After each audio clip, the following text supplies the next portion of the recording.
సభ్యులకు నమస్కారం. పంచవీరభద్ర విశ్వవిద్యాలయం 4వ సంవత్సరం కోర్సులో భాగంగా దైవీ ప్రణాళిక యొక్క ప్రేరణతో ఈ 2024 సార్వత్రిక ఎన్నికలలో వివిధ పార్టీలు పొందే ఓట్ల శాతానికి అనుగుణ్యంగా అవి సీట్లను పొందే అవకాశం చాలా ఎక్కువగా ఉంది. ఈ అంశం మీద కొన్ని విషయాలను మీతో షేర్ చేసుకోబోతున్నాను. ఈ పంచవీరభద్ర విశ్వవిద్యాలయం 5 సంవత్సరాల కోర్సులో భాగంగా ఈ దైవీ ప్రణాళిక ప్రకారం ఈ రకరకాల వ్యవస్థల్లో ఈ విధమైన మార్పులు రాబోతున్నాయి, వచ్చే అవకాశం చాలా ఎక్కువగా ఉంది అని చెప్పబడుతున్న ఈ పాసిబిలిటీస్, ఈ సంభావనలు ఎలాంటివి అంటే, ఉగాది రోజున ఈ రాజకీయ పార్టీలు వాళ్ళ పార్టీ కార్యాలయంలో ఈ పంచాంగ శ్రవణం ఒక కార్యక్రమం ఏర్పాటు చేస్తూ ఉంటారు. ఆ పంచాంగ శ్రవణంలో ఏం చెప్తూ ఉంటారంటే, ఏ పార్టీ కార్యాలయంలో అయితే ఆ పంచాంగ శ్రవణం జరుగుతుందో ఆ సంవత్సరం రాబోయే ఆ కాల ప్రభావం, ఆ గ్రహగతులన్నీ ఎలా ఉంటాయి అంటే ఆ పార్టీకే అనుకూలంగా ఉంటుంది అని వాళ్ళు ఆ పంచాంగ శ్రవణంలో ఎక్కువగా చెప్తూ ఉంటారు. కాంగ్రెస్ పార్టీ ఆఫీసులో జరిగిందనుకోండి పంచాంగ శ్రవణం, ఆ సంవత్సరం కాల ప్రభావం అంతా ఎలా ఉంటుందంటే కాంగ్రెస్ పార్టీకి అనుకూలంగా ఉంటుంది. బీజేపీ పార్టీ కార్యాలయంలో జరిగిందనుకోండి, ఆ సంవత్సరం అంతా బీజేపీకి అనుకూలంగా ఉంటుందని ఆ పంచాంగ శ్రవణంలో చెప్తారు. అలాగే బీఆర్ఎస్, టీడీపీ, అలాగే ఈ పాసిబిలిటీస్ ఇవన్నీ కూడా, నేను చెప్పే పాసిబిలిటీస్ కూడా ఎలా ఉంటుందంటే అలా తీసుకోవచ్చు. ఆ సంభావనలు, ఈ దైవీ ప్రభావం అలా చెప్తారు కూడా. అది జరగవని కూడా లేదు. వాళ్ళ యొక్క పాజిటివ్ థింకింగ్ ఎలా ఉంటుందంటే పార్టీది, గ్రహగతులు అన్నీ మనకు అనుకూలంగా ఉంటాయి, మన యొక్క ప్రయత్నానికి తగిన ఫలితం వస్తుంది, మన పార్టీకి అనుకూలంగా ఉంటుంది. నేను చెప్తాను ఈ పాసిబిలిటీస్, ఈ అవకాశాలు ఇవన్నీ కూడా ఎలాంటివి అంటే, ఈ సంభావనలు ఒక దైవీ ప్రణాళిక ప్రకారం ఎటువంటి వ్యవస్థలకు, ఎటువంటి విధి విధానాలకి ఈ కాల ప్రభావం అనుకూలంగా ఉంది అనేది ఆ పాసిబిలిటీస్లో చెప్పడానికి ప్రయత్నం చేస్తున్నాను. ఇంతకీ ఏంటి ఆ దైవీ ప్రణాళిక అంటే, శ్రీకృష్ణుడి నిర్యాణం నుండి ప్రారంభమైన 5000 సంవత్సరాల దైవీ ప్రణాళిక గురించి మాస్టర్కే తరచుగా చెప్తూ ఉండేవారు. ప్రతి అవతారము కూడా 2 లక్ష్యాలతో భూమి మీద అవతరిస్తుందని ఆయన చెప్పేవారు. ఒకటి దుష్ట శిక్షణ, 2 శిష్ట రక్షణ. ఈ విషయాన్ని మనం అనేక సార్లు చెప్పుకున్నాం, మళ్ళీ ఒకసారి టూకీగా దాన్ని గుర్తు చేసుకుందాం. రామావతారంలో రాముడి యొక్క దుష్ట శిక్షణ కార్యక్రమం రావణాది రాక్షసుల సంహారం అయితే మొట్టమొదట దుష్ట శిక్షణ జరుగుతుంది. ఎప్పటి వరకు సమాజంలో ఉన్న దుష్టత్వాన్ని అవతారమూర్తి చేస్తాడు. తర్వాత శిష్టరక్షణ జరుగుతుంది. శిష్టరక్షణ అంటే అప్పటి వరకు లేని ఒక మంచిని, ఒక ఉజ్వల భవిష్యత్తుని ఆ సమాజానికి అందజేసి అవతారమూర్తి తన కార్యక్రమాన్ని పూర్తి చేస్తుంది. మొట్టమొదట చెడుని తీసేస్తుంది, తర్వాత మంచిని, అప్పటి వరకు లేని, అంతకుముందు లేని ఒక మంచిని అందజేసి వెళుతుంది అవతారం ఏదైనా కూడా. అలాగే రామావతారం యొక్క దుష్ట శిక్షణ రావణాది రాక్షసుల నిర్మూలన అయితే, శిష్టరక్షణ రామరాజ్య నిర్మాణం. ఈ రామరాజ్య నిర్మాణానికి శ్రీరాముడికి 11,000 సంవత్సరాలు పట్టింది. అలాగే కృష్ణావతారంలో ఆ అవతారమూర్తి యొక్క దుష్ట శిక్షణ కార్యక్రమం ఏంటంటే కౌరవుల నిర్మూలన, కౌరవ సామ్రాజ్యాన్ని నిర్మూలించడం, తీసివేయడం, ఆ దుష్టత్వాన్ని, సమాజంలో ఉన్న దుష్టత్వాన్ని తీసేయడం. శిష్టరక్షణ కార్యక్రమం ఏంటంటే భూమిని స్వర్గంగా మార్చడం. దుష్ట శిక్షణ కనిపిస్తుంది మనకి, ఆయన యొక్క శిష్టరక్షణ కార్యక్రమం అంటే భూమిని స్వర్గంగా మార్చడం అని మాస్టర్కే చెప్పేవారు. ఆ భూమిని స్వర్గంగా మార్చడానికి అవసరమైన 5000 సంవత్సరాల దైవీ ప్రణాళికని హిమాలయాల్లో ఉన్న గురువులకి అందజేసి శ్రీకృష్ణుడి శరీరం వదిలేశాడు అని మాస్టర్కే చెప్పేవారు. ఆ భూమి స్వర్గంగా మారాలి, ఇది ఈ శ్రీకృష్ణుడి యొక్క శిష్టరక్షణ కార్యక్రమం. ఈ 5000 సంవత్సరాల దైవీ ప్రణాళిక యొక్క లక్ష్యం. భూమి స్వర్గంగా మారాలి అంటే సత్యయుగం యొక్క పునరాగమనం జరగాలి. ఈ కలియుగంలో అటువంటి భూమి స్వర్గంగా మారే పరిస్థితులు ఏర్పడవు కాబట్టి, సత్యయుగం ఏర్పడాలి కాబట్టి, పూజ్య గురుదేవుల పండిత శ్రీరామ శర్మ ఆచార్య ఏం చెప్పేవారు అంటే, సత్యయుగం యొక్క పునరాగమనం జరిగి తీరుతుంది, తప్పకుండా సత్యయుగం మళ్ళీ ఏర్పడుతుంది. ఏ విధంగా అంటే, ఈ సత్యయుగం యొక్క కాల ప్రవాహము, ఆ సత్యయుగం యొక్క వాతావరణము సూర్యుడి నుండి వచ్చే సృజనాత్మక, విధ్వంసక అనే 2 రకాలైన శక్తుల ద్వారా ఏర్పడుతుంది సత్యయుగం అని చెప్పేవారు ఆయన, పూజ్య గురుదేవుల పండిత శ్రీరామ శర్మ ఆచార్య. సూర్యుడి నుండి వచ్చే 2 రకాలు వస్తూ ఉంటాయి. అటు విధ్వంసక శక్తిదారులు, సృజనాత్మక శక్తిదారులు. ఆ విధ్వంసక శక్తిదారులను గురించే సూర్యుడిని మార్తాండు అని పిలుస్తారు. ఆయనలో 2 రకాల శక్తులు ఉంటాయి. ఈ సూర్యుడికి సృజనాత్మక శక్తిదారులు లేదా నిర్మాణాత్మక శక్తిదారులు ఏం చేస్తాయంటే నూతన వ్యవస్థలకు అంకురార్పణ చేస్తాయి, నూతన వ్యవస్థలు ప్రోధి చెందేలా చేస్తాయి. ఆ సృజనాత్మక శక్తిదారులు, ఆ క్రియేటివ్ శక్తిదారులు. ఆ సూర్యుడి యొక్క డిస్ట్రక్టివ్, ఆ విధ్వంసక శక్తిదారులు ఏం చేస్తాయంటే ఆ కాలానికి సూట్ అవని, సత్యయుగానికి సూట్ అవని ఆ పాత వ్యవస్థలను తొలగిస్తాయి, ఆ పాత పరిస్థితులను తొలగిస్తాయి. ఆ పాత వ్యవస్థలను తొలగించే విప్లవాలకి ఆ డిస్ట్రక్టివ్ ఆ శక్తిదారులు, ఆ విధ్వంసక శక్తిదారులు ఎక్కువగా ఉపయోగపడుతూ ఉంటాయి.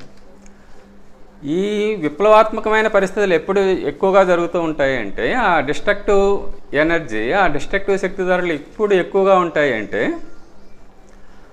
11 సంవత్సరాల సౌరవలయంలో సూర్యుడు సోలార్ మ్యాక్సిమం అంటే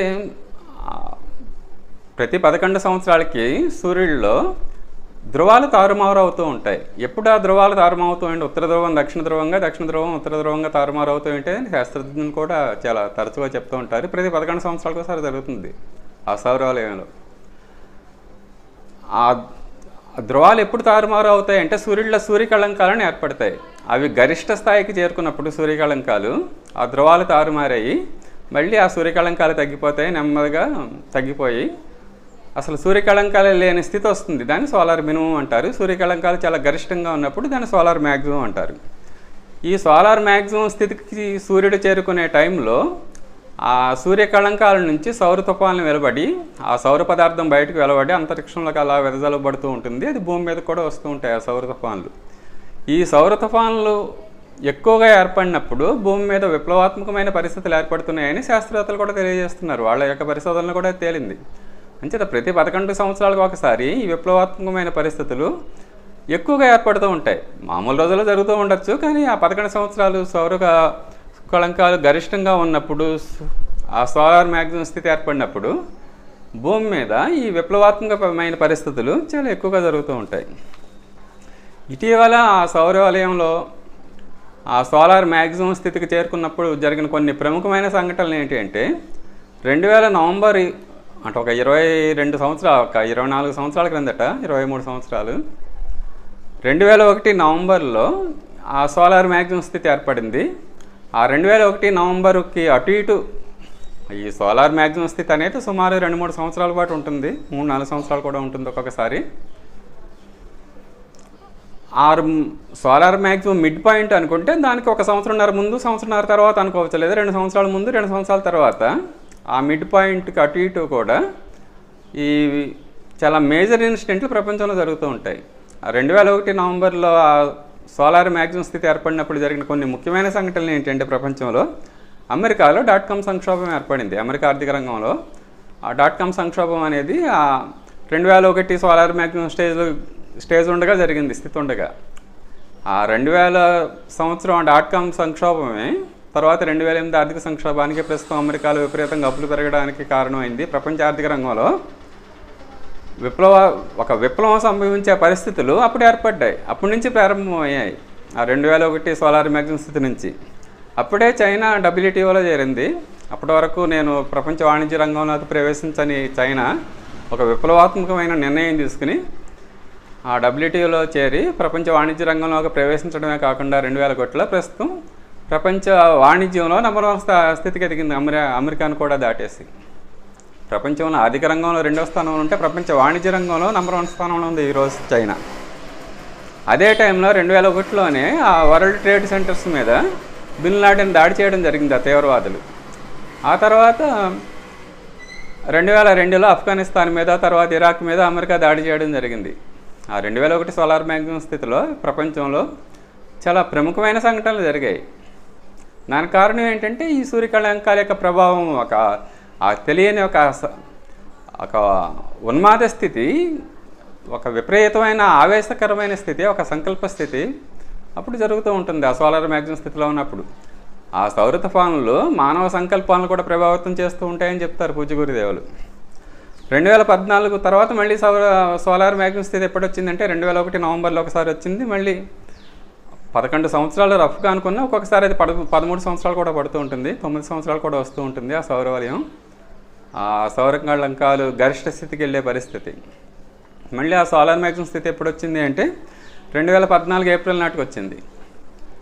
ఆ 2014 ఏప్రిల్ ఆ పరిసర ప్రాంతాల్లో జరిగిన కొన్ని ముఖ్యమైన సంఘటనలు ఏంటంటే, రష్యా ఉక్రెయిన్కి చెందిన ఆ క్రిమియా ప్రాంతాన్ని తనలో కలిపేసుకుంది. ఆ క్రిమియా అంతకుముందు రష్యాలో అదే, అంతకుముందున్న ఒప్పందాల కారణంగా అది ఉక్రెయిన్కి ఇవ్వడం జరిగింది. ఉక్రెయిన్ యొక్క పశ్చిమ దేశాలకి అనుకూలంగా మారడం వల్ల రష్యా ఏం చేసిందంటే ఆ క్రిమియాని తనలో కలిపేసుకుంది. 2014లో జరిగింది. చేత అప్పుడు ఆ పశ్చిమ దేశాలు రష్యాని G8 నుంచి బయటకు పంపించేయడం, వెలివేయడం జరిగింది. అప్పటి నుంచి రష్యాకి పశ్చిమ దేశాలకి మధ్య ఘర్షణ ప్రారంభమైంది. ఆ తర్వాత ఉక్రెయిన్ తీసుకున్న కొన్ని నిర్ణయాల వల్ల, ఉక్రెయిన్ ఏర్పడిన పరిస్థితుల వల్ల చివరికి 2022లో రష్యా ఉక్రెయిన్ మీద దాడి చేసింది. ఆ తర్వాత ఏర్పడిన పరిస్థితుల కారణంగా ఆ 2014లో జరిగిన ఇన్సిడెంటే ఇప్పుడు ప్రపంచం 2 వర్గాలుగా విడిపోవడానికి కారణమైంది. పశ్చిమ దేశాలన్నీ ఒక వర్గంగా, రష్యా, చైనా ఇవి ఒక వర్గంగా ప్రపంచంలో 2 కూటములుగా ఏర్పడ్డాయి. ఇప్పుడు దానికి ఆ బీజాలు ఎప్పుడు పడ్డాయంటే 2014 సోలార్ మ్యాక్సిమం స్థితిలో పడ్డాయి. అంతేకాకుండా 2014 మన దేశంలో జరిగిన ప్రముఖ సంఘటనలు ఏంటి అంటే, 2014లో ఆ యూపీఏ గవర్నమెంట్ మారిపోయి ఎన్డీఏ ప్రభుత్వం అధికారంలోకి వచ్చింది. ఈ సోలార్ మ్యాక్సిమం స్థితిలో సాధారణంగా ప్రభుత్వాలు కూడా మారిపోతూ ఉంటాయి. 2014లో యూపీఏ గవర్నమెంట్ వెళ్ళిపోయి ఎన్డీఏ గవర్నమెంట్ అధికారంలోకి వచ్చింది. మరి మన రాష్ట్రాల్లో జరిగింది, తెలుగు రాష్ట్రాలు ఏమైందంటే 2014లో తెలుగు రాష్ట్రాలు 2కి విడిపోయాయి. అతి ప్రముఖమైన మార్పు ఆ 2014 సోలార్ మ్యాక్సిమం స్థితిలో జరిగింది. అయితే ఈ 2025 నాటికి మళ్ళీ సోలార్ మ్యాక్సిమం పరిస్థితి మళ్ళీ ఏర్పడుతోంది. అందుచేతనే 2025 నాటికి ఈ దైవీ ప్రణాళిక ప్రకారం ఏర్పడవలసిన వ్యవస్థలు ప్రాచుర్యం పొందే విప్లవాత్మకమైన పరిస్థితులు భూమి మీద ఏర్పడతాయి అనేది తరచుగా చెప్పడం జరుగుతుంది. ఈ 2025 నాటికి మళ్ళీ సోలార్ మ్యాక్సిమం స్థితి ఏర్పడుతూ ఉండడమే కాకుండా, ఈ సూర్యుడి నుంచి వచ్చే సృజనాత్మక శక్తుల యొక్క ప్రభావాన్ని 2025 నుండి భౌతికంగా మనం గుర్తించగలుగుతామని పూజ్య గురుదేవుల పండిత శ్రీరామ శర్మాచార్య చెప్పడం జరిగింది. ఈ సూక్ష్మ జగత్తులో గత 5000 సంవత్సరాల నుంచి కూడా ఈ భూమిని స్వర్గంగా మార్చడానికి కావాల్సిన వాతావరణం నిర్మాణం అవుతూ ఆ సూక్ష్మ జగత్తులో ప్రయత్నాలు పూర్తయిపోయాయి. ఆ సూక్ష్మ జగత్తులో పూర్తయిన ఆ ప్రయత్నాల యొక్క భౌతికంగా ప్రభావాన్ని భౌతికంగా మనం 2025 నుంచి గుర్తిస్తామని పూజ్య గురుదేవులు తెలియజేయడం జరిగింది. అయితే 2025 నాటికి అటు సోలార్ మ్యాక్సిమం స్థితి ఏర్పడుతుంది, ఇటు పూజ్య గురుదేవులు కూడా 2025 నుంచి మనం భౌతికంగా గుర్తిస్తామని చెప్పడం జరిగింది. అంచేత ఈ 2025 నాటికి ఈ దైవీ ప్రణాళికకు సంబంధించిన వ్యవస్థలు ప్రాచుర్యాన్ని పొందుతాయి అనే సంభావనని, అనే ఆ పాసిబిలిటీని ప్రపంచంలో జరుగుతున్న వివిధ ఆ సంఘటనల ఆధారంగా తెలియజేయడం జరుగుతుంది. ఒకవేళ ఈ 2025 నాటికి ఈ వ్యవస్థల ప్రాచుర్యం పొందకపోతే దైవీ ప్రణాళికకు సంబంధించినవి మళ్ళీ సోలార్ మ్యాక్సిమం స్థితి ఎప్పుడు వస్తుందంటే 2036కి వస్తుంది, ఇంకొక 11 సంవత్సరాలకి. అప్పటి కానీ మార్పులు రావు, మళ్ళీ ఒక మేజర్ మార్పులు ఏర్పడవు. ఆ 2036 వరకు కనుక ఇప్పుడున్న ఈ రాజకీయ వ్యవస్థ, ఆర్థిక వ్యవస్థలు ఇవన్నీ కూడా ఇలాగే కొనసాగితే ఏమవుతుందంటే, ఇప్పుడు గ్లోబల్ వార్మింగ్ పెరుగుతూ ఇప్పుడున్న ఈ వ్యవస్థలన్నీ మనం ఏం చేస్తున్నాం అంటే ప్రకృతిని ధ్వంసం చేస్తున్నాం. శాస్త్రవేత్తలు కూడా చాలా పర్యావరణవేత్తలు నెత్తునోరు కొట్టుకుంటున్నారు.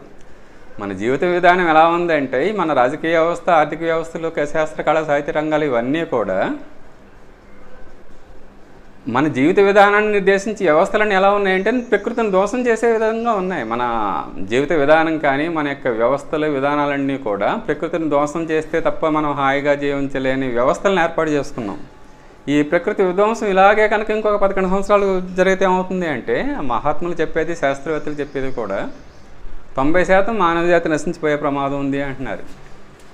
ఈ ప్రకృతి విధ్వంసం ఇలాగే కొనసాగితే లాస్ట్ ఇయర్ 2023లోనే ఉష్ణోగ్రతలు ఒక రికార్డు స్థాయిలోకి పెరిగాయి.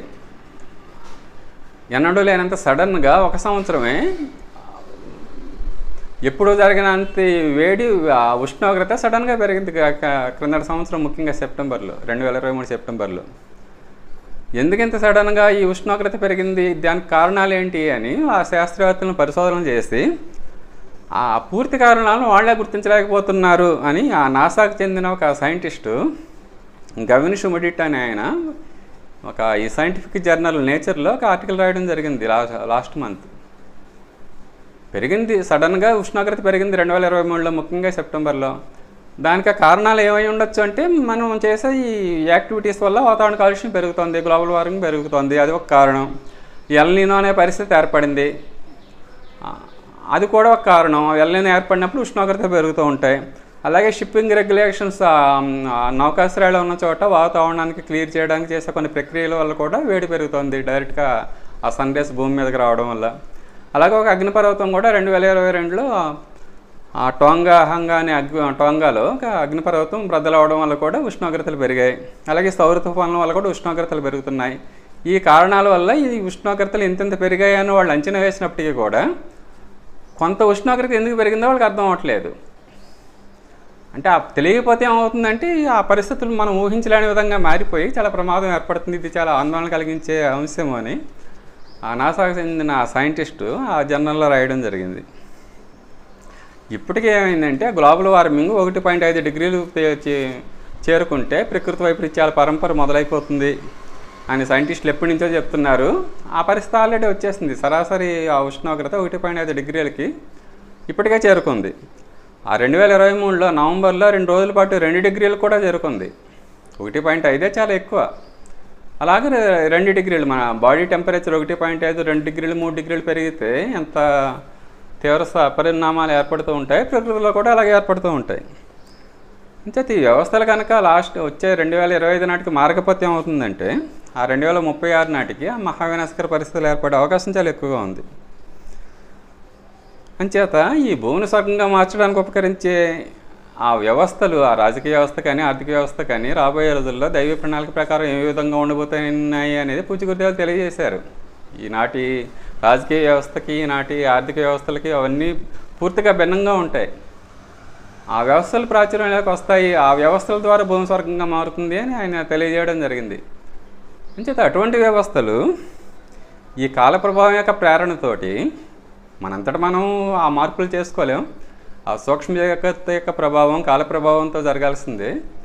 ఆ కాల ప్రభావం యొక్క ప్రేరణతో ఈ 2025 నాటికి ప్రాచుర్యాన్ని పొందాలి అనే ఆకాంక్షని, ఒక సంభావన, యాక్చువల్గా అది కోరిక, ఆ కోరికనే మన యొక్క కోరికలనే జరుగుతాయి అన్నట్టుగా మనం చెప్తూ ఉంటాం. ఆ పార్టీ కార్యాలయాల్లో ఉగాది, ఆ పంచాంగ శ్రవణం రోజుని చెప్పినట్టు. సో ఆకాంక్షని ఒక పాజిబిలిటీగా వివిధ సంఘటనల ఆధారంగా తెలియజేయడానికి ప్రయత్నం జరుగుతుంది. ఈ కాల ప్రభావంతో మరి అటువంటి అనూహ్యమైన మార్పులు, మనం ఆశించిన మార్పులు వస్తాయా, అనూహ్యమైన మార్పులు వస్తాయా అంటే ఆ 2004 అంటే ఒక 20 సంవత్సరాల క్రిందట జరిగిన సార్వత్రిక ఎన్నికల్లో ఒక అనూహ్యమైన ఫలితాలు ఏ విధంగా వచ్చాయో కనుక మనం అర్థం చేసుకుంటే ఆ కాల ప్రభావం యొక్క ప్రేరణతో ఇటువంటి మార్పులు జరిగే అవకాశం ఉంది అనేది మనకి బాగా అర్థమవుతుంది. 2004లో అంటే ఒక 20 సంవత్సరాల క్రిందట అప్పుడు కూడా లోక్సభ ఎన్నికలు జరిగాయి. ఆ లోక్సభ ఎన్నికలకి జరగడానికి ముందు వెలువడిన ఒపీనియన్ పోల్స్లో 2004 జనవరిలో, 2004 ఏప్రిల్ మేలో ఎలక్షన్స్ జరిగాయి. 2004 ఫిబ్రవరి మొదటి వారంలో లోక్సభని రద్దు చేయడం జరిగింది.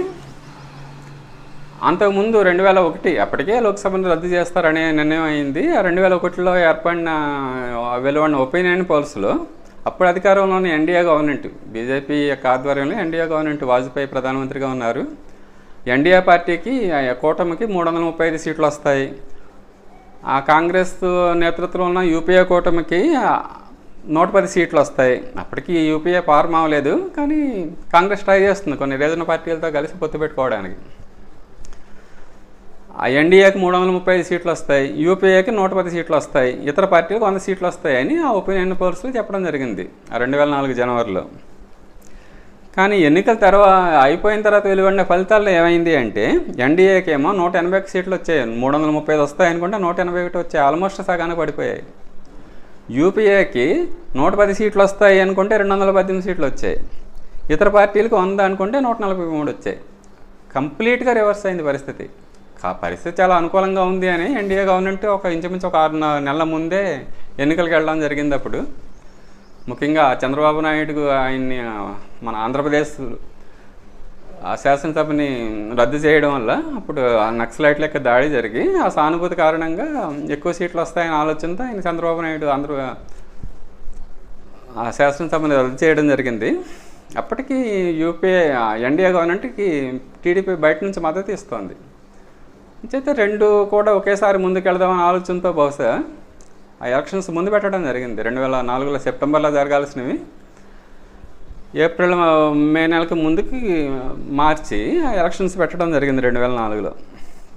ఆ 2004 ఎలక్షన్స్కి ముందు ఫిబ్రవరి 11, 12 తారీఖుల్లో అప్పటి ప్రధాని అటల్ బిహారీ వాజ్పేయి పుట్టపర్తి వెళ్ళి ఆ సత్యసాయిని దర్శించుకోవడానికి వెళ్ళారు ఆయన. ఈ 2004 ఎలక్షన్స్కి ముందే కాకుండా 1999 ఎలక్షన్స్కి ముందు కూడా ఆయన సత్యసాయిని దర్శించడానికి వెళ్ళారు. ఎలక్షన్స్ 1999లో, అలాగే 2004లో కూడా ఫిబ్రవరి 11, 12 తారీఖుల్లో పుట్టపర్తి వెళ్ళారు ఆయన వాజ్పేయి. వెళ్ళి ఆయన సత్యసాయి యొక్క దర్శనం చేసుకున్నారు. సత్యసాయి ఏమన్నారంటే అప్పుడు, మళ్ళీ మీ ఎన్డీఏ కూటమి అధికారంలోకి వస్తుంది, కానీ 2004 ఏప్రిల్లోగా ఆ ఎలక్షన్స్ పూర్తయ్యేలా చూడాలని ఆయన చెప్పడం జరిగింది సత్యసాయి. అప్పుడు ఆ పేపర్లో వచ్చిన విషయం నేను బాగా గుర్తుంచుకున్నాను కూడా. కానీ ఆ ఎలక్షన్ షెడ్యూల్ ఈయన ఫిబ్రవరి 11, 12 తారీఖులో సత్యసాయిని కలిశారు వాజ్పేయి. ఫిబ్రవరి నెలాఖరికి ఎలక్షన్ షెడ్యూల్ వచ్చింది, ఎన్నికల షెడ్యూల్ వచ్చింది. వచ్చినప్పుడు ఏప్రిల్ 20, 26, మే 5, 10 తారీఖులో 4 దఫాలుగా ఎన్నికలు జరుగుతాయని ఆ ఎలక్షన్ షెడ్యూల్లో పేర్కోవడం జరిగింది. నేను అనుకున్నాను కూడా, అదేంటి సత్యసాయి ఏప్రిల్ నెలాఖరులాగా పూర్తి అవ్వాలని చెప్పారు కదా, ఈ మే నెలలో కూడా 2 సార్లు వచ్చాయి అనుకున్నాను. నేను షెడ్యూల్ని బాగా పట్టించుకున్నాను అప్పుడు. తర్వాత ఏమైంది, ఆ 4 దఫాలుగా 2 దఫాలుగా ఏమో ఏప్రిల్ 20, 26లో 2 దఫాలు, 3, 4 దఫాలేమో ఆ స్టేజ్లేమో మే 5, 10లో జరిగింది. ఆ మే 5, 10 తారీఖులో జరిగిన ఆ ఎన్నికల్లోనే ఆ హర్యానా, హిమాచల్ ప్రదేశ్, ఉత్తరప్రదేశ్, ఢిల్లీ రాష్ట్రాల్లో బీజేపీ ఎక్కువ స్థానాలు కోల్పోవడం వల్ల చివరికి ఆ కూటమి అధికారాన్ని కోల్పోవడం జరిగింది. ఆయన ముందే చెప్పారు సత్యసాయి ఏప్రిల్ నెలాఖరులాగా జరగాలి అని. కానీ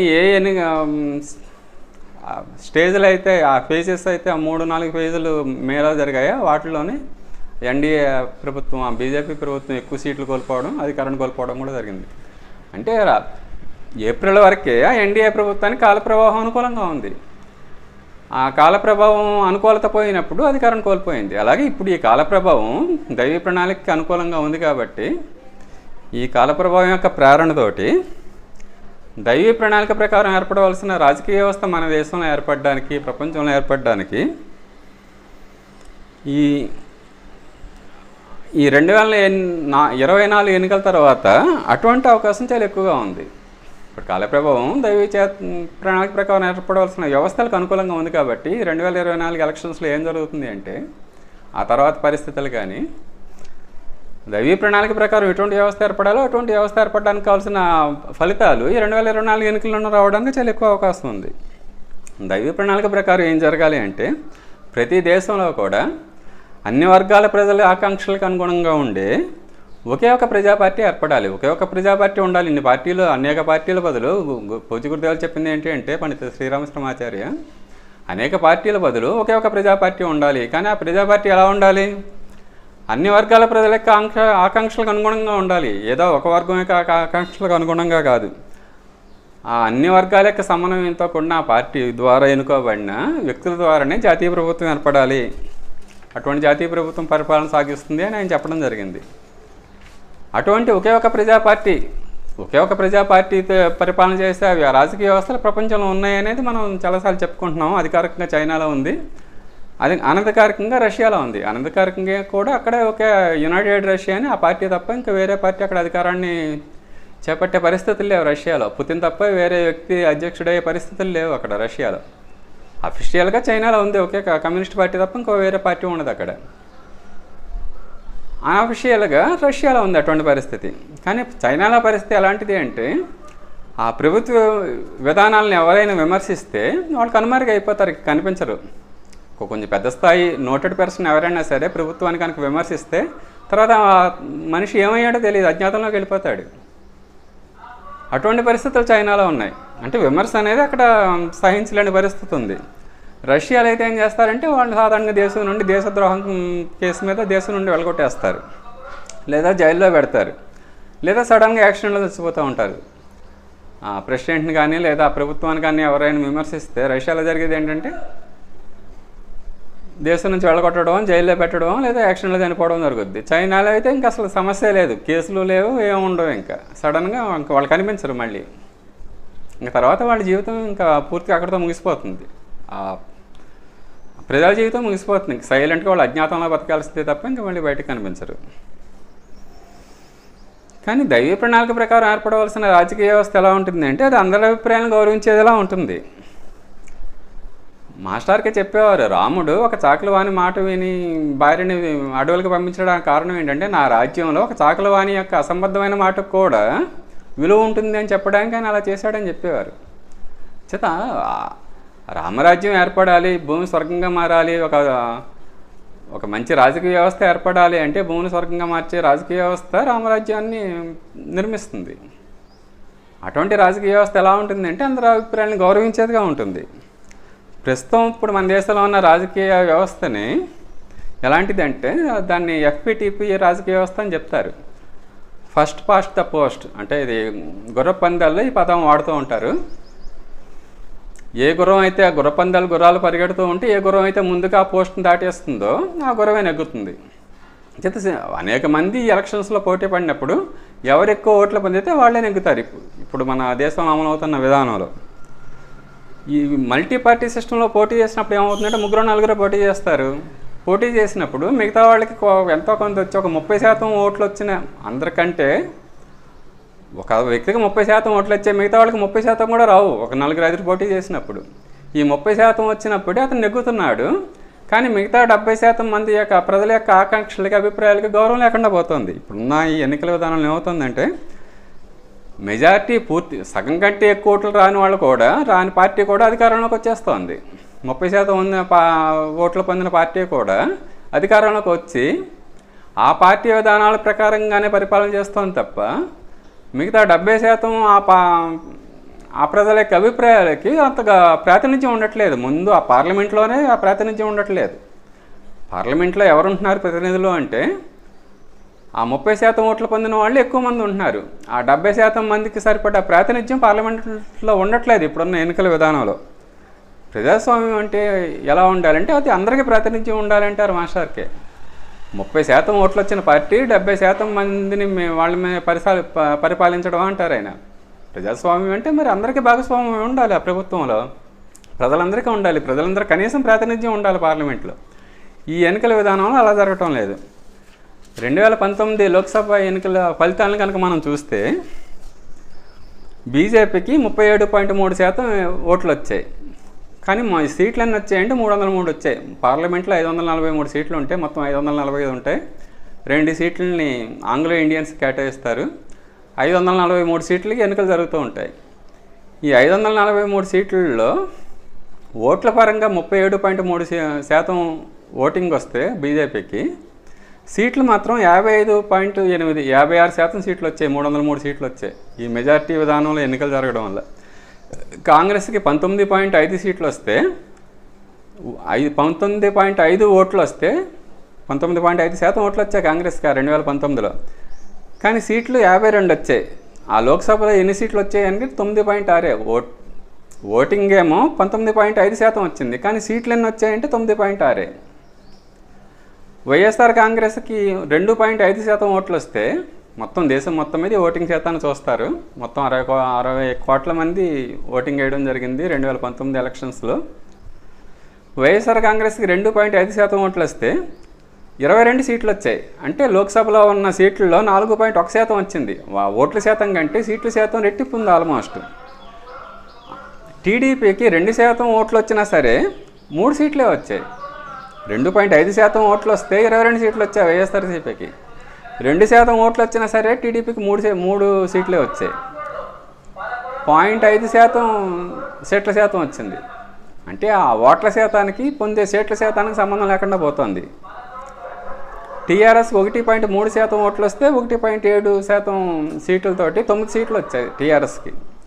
డిఎంకే ఏఐడిఎంకే పరిస్థితి ఇంకా దారుణం. 2.3% డిఎంకేకి ఓటింగ్ వస్తే 24 సీట్లు వచ్చాయి. ఏఐడిఎంకేకి 1.4% ఓట్లు వచ్చినా సరే 1 సీటే వచ్చింది. డిఎంకే కంటే ఆల్మోస్ట్ ఒక సగం తక్కువ వచ్చాయి. మరి డిఎంకేకి 23 సీట్లు వేస్తే కనీసం 11 రావాలి. 11 కాదు, ఒకే ఒక సీట్ వచ్చింది ఏఐడిఎంకేకి. చేత ఓట్ల శాతానికి, ఆ పార్లమెంట్లో వచ్చే సీట్ల శాతానికి ఇప్పుడున్న ఈ ఎన్నికల విధానంలో సంబంధం లేకుండా పోతుంది ఆ సింపుల్ మెజార్టీ ఉండడం వల్ల. ఈ సింపుల్ మెజార్టీ లేదా ఎఫ్పిటిపి సిస్టము బ్రిటన్లో అమల్లో ఉండేది. ఆ తర్వాత బ్రిటన్ యొక్క వలస రాజ్యాలు, బ్రిటన్ ప్రపంచవ్యాప్తంగా అనేక దేశాల్లో దాని వలస రాజ్యాలు ఏర్పాటు చేయడం వల్ల ఆయా రాజ్యాల్లో కూడా ఈ సిస్టమే ఫాలో అవుతున్నారు. ప్రస్తుతం అమెరికా, కెనడా, బ్రిటన్ వలస రాజ్యాలే ఒకప్పుడు. అమెరికా, కెనడా, ఇండియా ఈ మొదలైన దేశాల్లో ప్రపంచవ్యాప్తంగా 80% దేశాలని అది ఆక్రమించింది. మొత్తం మీద ప్రపంచంలో ఈ బ్రిటన్ తరహా ఈ ఎన్నికల విధానం 50 దేశాల్లో అమల్లో ఉంది. ఈ సింపుల్ మెజార్టీ ఎన్నికల విధానం సింపుల్గా జస్ట్ మెజార్టీ వస్తే చాలు, 50% దాటక్కర్లేదు, ఎక్కువ మెజార్టీ రావక్కర్లేదు. ఇటువంటి ఎన్నికల విధానం ప్రపంచవ్యాప్తంగా 50 దేశాల్లో అమల్లో ఉంది.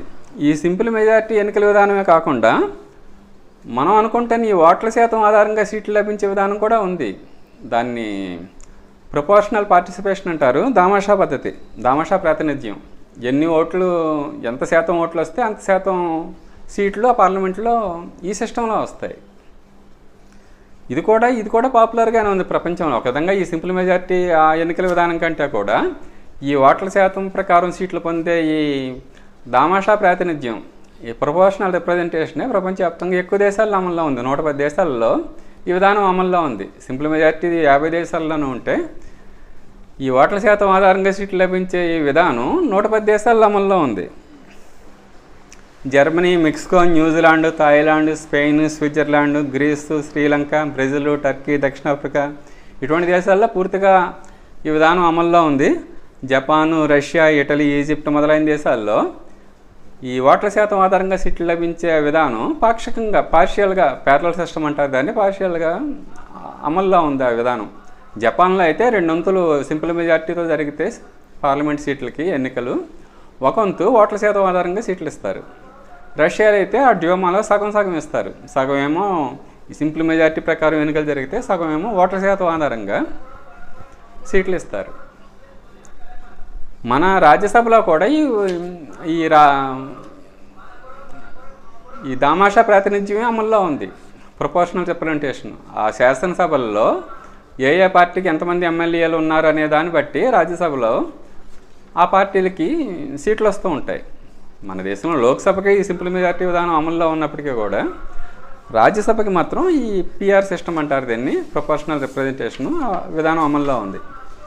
మనకి స్వాతంత్రం రాకముందు రాజ్యాంగాన్ని ఏర్పరచడానికి రాజ్యాంగ పరిషత్తుని ఏర్పాటు చేసినప్పుడు మన దేశంలో ఎటువంటి ఎన్నికల వ్యవస్థ ఉండాలి అనేది డిబేట్ జరిగింది, చర్చ జరిగింది. కొంతమంది సింపుల్ మెజార్టీ విధానం ఉండాలని, కొంతమంది ఈ ఓట్ల శాతం ఆధారంగా ప్రాతినిధ్యం ఉండాలని కొంతమంది చెప్పడం జరిగింది. కానీ అప్పుడే దేశం 2గా విడిపోవడం, అప్పుడున్న పరిస్థితుల్లో ఒక బలమైన ప్రభుత్వం ఉంటేనే మంచిది అని మన దేశం లోక్సభకి ఆ సింపుల్ మెజార్టీ సిస్టమ్ని ఫాలో అవుదామని వాళ్ళు నిర్ణయించుకోవడం జరిగింది. లోక్సభకి సింపుల్ మెజార్టీ విధానాన్ని, రాజ్యసభకు మాత్రం ఈ ప్రపోర్షనల్ రిప్రజెంటేషన్ దామాషా ప్రాతినిధ్యాన్ని ఫాలో అవ్వాలని అప్పుడు నిర్ణయించడం జరిగింది. స్వాతంత్రం వచ్చినప్పుడు ఉన్న ప్రత్యేక పరిస్థితుల దృష్ట్యా. కానీ ప్రస్తుతం ఆ దైవ ప్రణాళికకు అనుగుణంగా ఒక జాతీయ ప్రభుత్వం మన దేశంలో ఏర్పడాలి ముఖ్యంగా. ఎందుకంటే మన దేశం రానున్న రోజుల్లో ప్రపంచానికి ఆదర్శంగా ఉండి, ప్రపంచానికి ఇప్పుడు ఎలాగ అమెరికా వరల్డ్ లీడర్గా ఉందో మన దేశం వరల్డ్ లీడర్గా ఉంటుంది అని. ఇంచేత రాజకీయ రంగంలో వచ్చే సంస్కరణలు, మార్పులు మన దేశం నుండి ప్రపంచానికి అందజేయబడాలి. అంటే ఆ మొట్టమొదట మన దేశంలో అన్ని వర్గాలతో కూడిన, అన్ని పార్టీలతో కూడా ఒక జాతీయ ప్రభుత్వం ఏర్పడాలి. ఇది 2024లోనే ఈ 2024 సార్వత్రిక ఎన్నికల్లోనే ఆ కాలప్రభావం యొక్క ప్రేరణతోటి వివిధ పార్టీలకి ఓట్ల శాతం ఆధారంగా సీట్లు లభించాల్సిన ఆవశ్యకత ఉంది. అలా కాకుండా ఇప్పుడున్న సింపుల్ మెజార్టీ ప్రకారమే ఎక్కువ సీట్లు కనుక వస్తే ఏమవుతుందంటే ఇంకా మన రాజకీయ వ్యవస్థ కూడా ఎలా అవుతుందంటే అటు చైనా తరహాలోనో, రష్యా తరహాలోనో ఒకే పార్టీ రూల్ చేసే విధానం ఉంటుంది, కానీ అన్ని వర్గాలకి అనుగుణంగా ఆ విధానాలు ఉండవు. ఆ భిన్నత్వంలో ఏకత్వం ఏర్పడదు. అంచేత 2025 నాటికే దైవీ ప్రణాళిక సంబంధించిన వ్యవస్థల ప్రాచుర్యాన్ని పొందాలి అంటే ఈ 2024 ఎన్నికల్లో 2004లో ఏ విధంగా అయితే కాలప్రభావంతో అనూహ్యమైన మార్పులు వచ్చి ఫలితాలు తారుమారైపోయాయో అదేవిధంగా కాలప్రభావం యొక్క ప్రేరణతోటి వివిధ పార్టీలు అన్నీ పోటీ చేస్తాయి. కానీ ఆ మిరాకిల్ ఎలాంటిది జరగాలి అంటే ఆ దైవీ ప్రేరణతోటి ఏ పార్టీకి ఎంత ఓట్ల శాతం వస్తే అన్ని సీట్లు మాత్రమే లభించాలి. అంత ప్రజలు ఓట్లు వేస్తారు, కానీ ఆ మిరాకిల్ అక్కడ జరగాలి. ఎలా జరగాలి అంటే 30% వస్తే 60% సీట్లు రావడం కాకుండా 30% వచ్చిన పార్టీకి 30% సీట్లే రావాలి పార్లమెంట్లో. 10% ఓట్లు పొందిన పార్టీకి 10% సీట్లే రావాలి. ఆ విధమైన మిరకల్ జరగాల్సిన అవసరం ఉంది. ఆ విధమైన మిరకల్ జరిగితే, చమత్కారం జరిగితే కాలప్రభావం యొక్క ప్రేరణతోటి ఏ పార్టీకి ఎన్ని ఓట్లు వస్తాయి అనేది మనం రఫ్గా కనుక పరిశీలిస్తే 2019 ఓట్ల శాతం ఆధారంగా కనుక మనం పరిశీలిస్తే బీజేపీకి 37.3% ఓట్లు వచ్చాయి. సీట్లు ఎన్ని వస్తాయి అంటే 203 వస్తాయి. అప్పుడు కాంగ్రెస్కి 19.5% ఓట్ల శాతం వచ్చిందనుకోండి. ఇప్పుడు 2024లో 106 సీట్లే వస్తాయి. తృణమూల కాంగ్రెస్కి 4.1% ఓట్లు వచ్చాయనుకోండి, 22 సీట్లు వచ్చాయి. అప్పుడు ఆ తృణమూల కాంగ్రెస్ విషయంలోని ఈ ఓట్ల శాతం సీట్ల శాతం సరిపోయింది. 2019 ఎన్నికల్లో ఓట్ల శాతం 4.1%, సీట్ల శాతం కూడా 4.1% వచ్చాయి తృణమూల కాంగ్రెస్కి.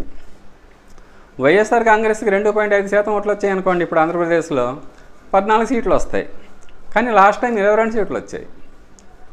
టీడీపీకి 2% ఓట్లు వచ్చాయి అనుకోండి, 11 సీట్లు వస్తాయి, కానీ లాస్ట్ టైం 3 సీట్లే వచ్చాయి.